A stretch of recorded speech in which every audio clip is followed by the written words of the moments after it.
Olá, seja muito bem-vindo, seja muito bem-vinda. Meu nome é Diego Mariano e nesta aula eu quero trazer para você um pouquinho dos conceitos relacionados à escrita científica, todos os conceitos relacionados à produção de trabalhos acadêmicos, trabalhos de nível técnico, de nível universitário, né?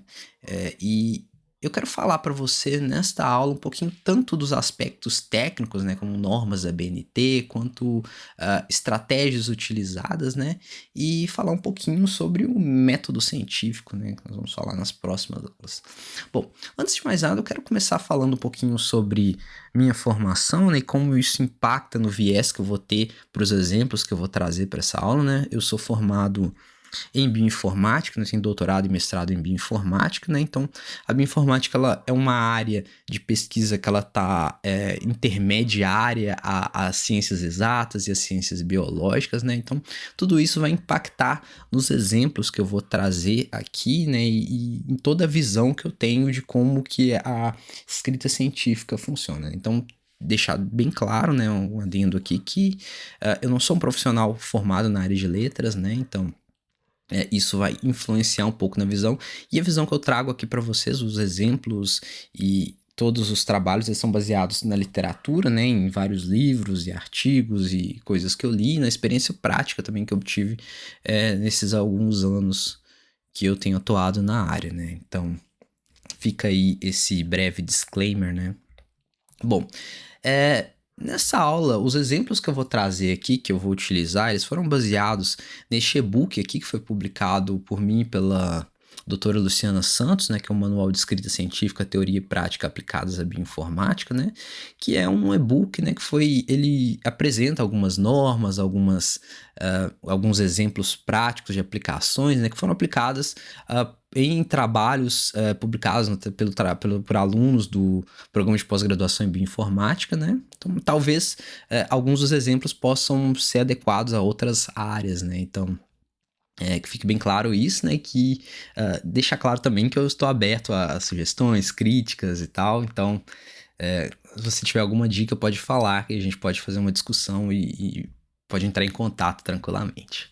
Bom, vou começar essa breve aula falando um pouquinho sobre a função do cientista no mundo moderno, né? Então eu trouxe essa frase aqui, né? Que a função do cientista é produzir conhecimento, né?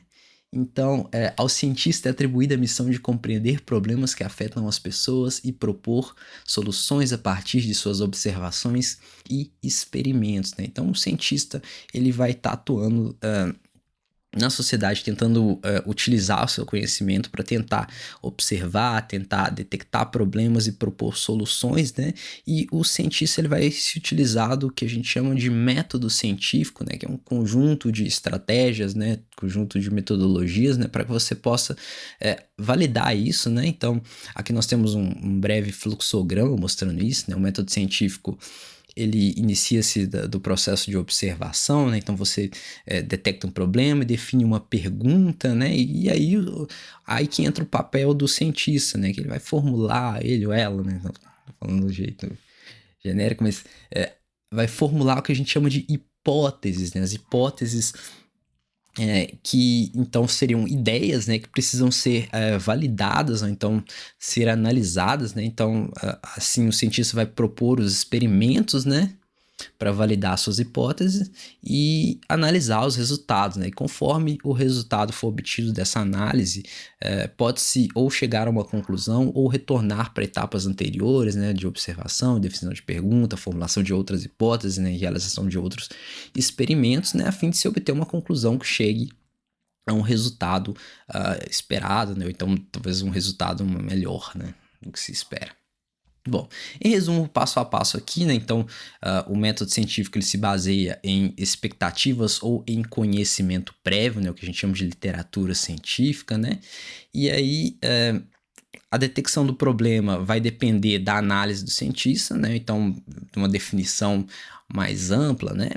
E se tem as conjecturas, soluções ou hipóteses, né? E o método científico ele vai tentar, o cientista por si, ele vai tentar falsear, fazer as etapas de falseamento, né? Etapas de falseamento não, tentar realizar o falseamento das suas hipóteses, né? Então, você não pode concluir nada que seja verdadeiro, mas sim tentar propor experimentos para tentar provar que as suas hipóteses são falsas, né? Então, não vamos entrar muito a fundo em relação a isso, porque o objetivo dessa aula não é discutir o método científico, né? Eu só queria falar basicamente que o método científico é o que define o que a gente chama de ciência, né? E muito se ouve, não se deve questionar a ciência, não se deve questionar a ciência, mas a ciência só pode ser questionada por meio do método científico. O que eu quero falar nessa aula, na verdade, é sobre o que a gente chama de metodologia da escrita científica, que é como a gente coloca no papel os resultados obtidos e como a gente